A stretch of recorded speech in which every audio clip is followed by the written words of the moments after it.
প্রতিদিন সকালে উঠে প্রথমে যে কাজটা থাকে সেটা হচ্ছে ছেলেকে স্কুলে পাঠানো। তো প্রত্যেক দিনকার মতো আজকেও হচ্ছে ওকে রেডি করে নিচে পাঠিয়ে দিয়েছি, কিন্তু নিচে আসলে গেটটা বন্ধ ছিল। তো এই কারণেই আমি আর কি নিচে আসছি। ওই যে ওরা চলে যাচ্ছে দুজনে ওর বন্ধুর মায়ের সাথে। হ্যালো এভরিওয়ান, নমস্কার। কি অবস্থা, কেমন আছে সবাই? আশা করছি খুব খুব ভালো আছি সবাই। আমরাও ভালো আছি তোমাদের আশীর্বাদে, ঈশ্বরের কৃপায়। আর তোমরা যে যেখান থেকে আমার ভিডিওটা দেখছো তোমাদের সবাইকে অনেক অনেক ওয়েলকাম। আশা করছি ভিডিওটা ভালো লাগবে তোমাদের। যদি ভিডিওটা ভালো লাগে অবশ্যই ভিডিওটাকে একটা লাইক, একটা কমেন্ট আর অবশ্যই একবার চ্যানেলটাকে সাবস্ক্রাইব করে আমার পাশে থেকো। আর যারা নতুন আছো আজকেই আমার ভিডিওটা প্রথম দেখছো অবশ্যই আমার ভিডিওটাকে লাইক দিও আর চ্যানেলটাকে সাবস্ক্রাইব করে আমার ভিডিওটা কন্টিনিউ করো।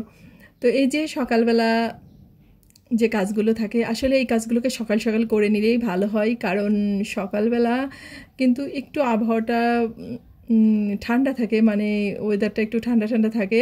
তারপর বেলা বাড়ার সাথে সাথে গরমটা যেভাবে বাড়ে তখন কিন্তু এই যে ধোয়া মোছার কাজগুলো করতে অনেক কষ্ট হয়ে যায়। কিন্তু এজন্য যত সকাল সকাল উঠে আর কি এই কাজগুলোকে কমপ্লিট করে নেওয়া যায়।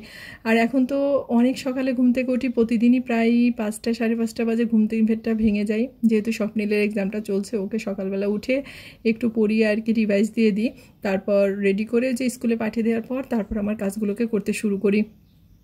আবার চেষ্টা করি স্কুল থেকে আসার আগেই আবার রান্নাবাড়াটাকে কমপ্লিট করে রাখি। আর সেটারও আরেকটা কারণ আছে, সেটা হচ্ছে যেহেতু দুপুরের দিকে গ্যাসটা মানে একেবারেই কমে যায়, 2-1 দিন চুলাটা বন্ধই হয়ে যায়, তো অনেক কষ্ট হয়ে যায়। মানে বাসায় যদি আসলে বাচ্চা কাচ্চা থাকে নিজেরা যা খুশি তাই কিন্তু করা যায় বা খাওয়া যায়, কিন্তু বাচ্চাদের দিকে আলাদা একটু খেয়াল রাখতে হয়, তাই না? ওদের আসলে টাইম মতো খাবার টাবার দেওয়াটা আসলে খুবই গুরুত্বপূর্ণ একটা ব্যাপার। আর আসলে যদি দেখবা যে বাচ্চারা যদি এসে ঘ্যান করে যে খিদে লাগছে, আর তখন যদি তাদের সামনে খাবারটা না দিতে পারি তখন এর মতো কষ্ট কিন্তু আর কিছুই হয় না একটা মায়ের, তাই না? তো এই কারণেই এখন পুরো রুটিনটাকেই চেঞ্জ করে নিয়েছি। আসলে পরিস্থিতির উপরেই রুটিনটাকে তৈরি করতে হয়, এটাই হচ্ছে বাস্তব সত্য কথা। তো সে কারণেই আসলে আগে তো দুপুরবেলা রান্না করতাম, তো দুপুরে একটা চুলায় রান্না করতে করতে দেখা যায় 3টা 3:30 বেজে যায়, ওইদিকে স্বপ্নিলের কোচিংটা থাকে, তো অনেক ঝামেলার ব্যাপারটা হয়ে যায়। তো এখন চিন্তা করেছি যে একবারে সকালে রান্না করে সকালের নাস্তাটা বানিয়ে নিব। তো প্রথমে দুপুরে রান্নাটা করব, পরে আর কি সকালে নাস্তার জন্য একটু রুটি করে নিব। তো সেটাই আর কি শুরু করেছি বেশ কয়েকদিন ধরে, জানো তো, কারণ আসলে এইভাবে আর হচ্ছে না।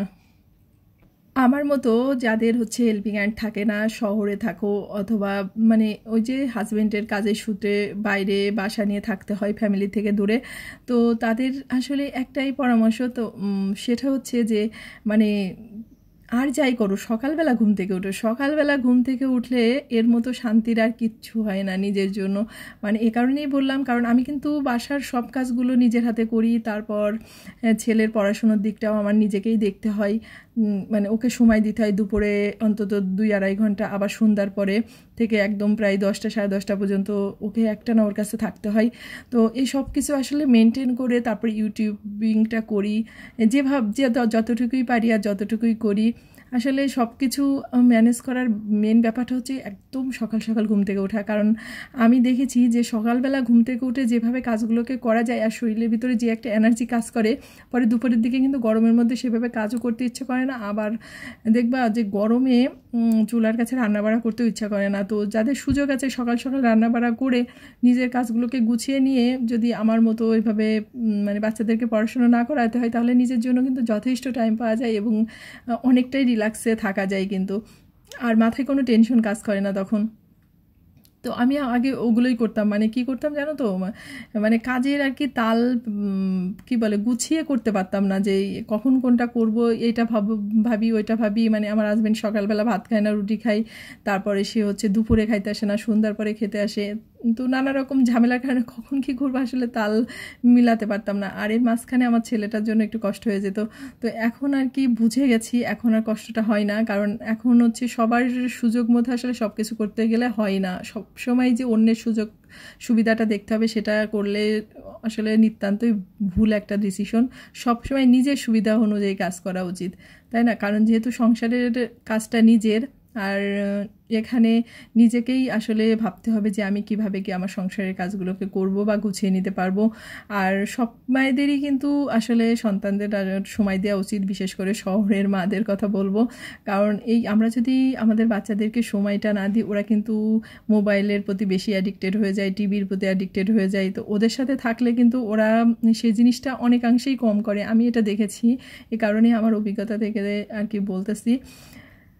তো যাই হোক, অনেক কথা বলতে বলতে এই যে সকালে নাস্তাটা বানিয়ে নিয়েছি, তারপরে দুপুরে যা যা রান্না করব সব কিছু কেটে আর কি রেডি করে নিয়েছি।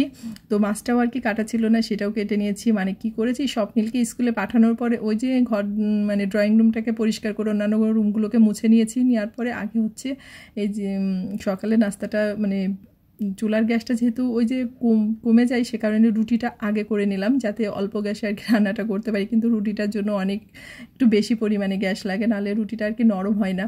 তো যাই হোক, ওইদিকে রুটিটা করার পরে দুপুরে তো রান্নাটা বসিয়ে দিয়েছি। তো এই ট্যাংরা মাছটাকে রান্না করবো আলু কাঁচা কলা দিয়ে। তো ট্যাংরা মাছগুলোকে লবণ হলুদ মাখিয়ে রেখেছিলাম, রেখে অন্যান্য যে রান্নাবাড়া ছিল তো সেগুলোকে আর কি করে নিয়েছি। আর যারা নতুন আছো, মানে নতুন বিবাহিত, রান্নাবাড়া একটু কম ধারণা আছে, এখনও সবাই কম বেশি জানে। তো যারা এই ছোটো মাছগুলো ভাজতে যাবা তাদের জন্য একটা টিপস দিই, সবসময় এই মাছগুলোকে উল্টানোর সময় না সাইড থেকে উল্টাবা, তাহলে দেখবা যে মাছগুলো কিন্তু ভাঙবে না। আর মাঝখানের থেকে উল্টাতে গেলে মাছগুলো অনেক সময় ভেঙে যাওয়ার সম্ভাবনা থাকে। এই ট্যাংরা মাছ বলো, পাবদা মাছ বলো, এই ধরনের মাছগুলোর ক্ষেত্রে আর কি বলতেছি, বা ছোটো মাছের ক্ষেত্রে। তো ওইদিকে মাছগুলোকে ভেজে নিয়ে আমার ঝোলটাও হয়ে গেছে। তো ঝোলটার ভিতরে এখন মাছটাকে দিয়ে একটু সামান্য পরিমাণ ওই ভাজা জিরের গুঁড়ো দিয়ে নামিয়ে নেব। আর এদিকে অনেক রকমের সবজি কেটে নিয়েছি। এই সবজিটা খেতে আমার কাছে ভীষণই ভালো লাগে। এর মধ্যে আছে পুঁই শাকের ডাঁটা, মানে পাতা নেই পুঁই শাকের, কিন্তু ডাঁটা, মিষ্টি কুমড়া, তারপর কাঁচা কলা, বেগুন, পটল, আমার মনে পড়তেছে না বলার সময়, তারপর কাঁঠালের বিচি, মানে অনেক রকমের সবজি দিয়ে এক বল মতো আর কি কেটে নিয়েছি। তো সকালে এটা রুটির সাথেও খাওয়া যাবে, আবার ভাতের সাথে খেতেও মজা লাগবে। তো এদিকে সবজিটাকেও কিন্তু অলরেডি রান্না হয়ে গেছে। আর এখন হচ্ছে উস্তেটাকে ভাজবো মিষ্টি কুমড়া দিয়ে। এভাবে উস্তে ভাজলে কিন্তু ভীষণই মজা লাগে। তো যেহেতু এই যে গ্যাসটা কমে আসছে, তো পেঁয়াজটাকে আর ভাজা ভাজা করলাম না, তো পেঁয়াজ মানে সামান্য পরিমাণ লবণ হলুদ দিয়ে এর ভিতরে একটু মিষ্টি কুমড়াটা দিয়ে দিলাম। আর এই যে উস্তেগুলোকে দিয়ে এখন ভাজা ভাজা করে নামিয়ে রাখবো।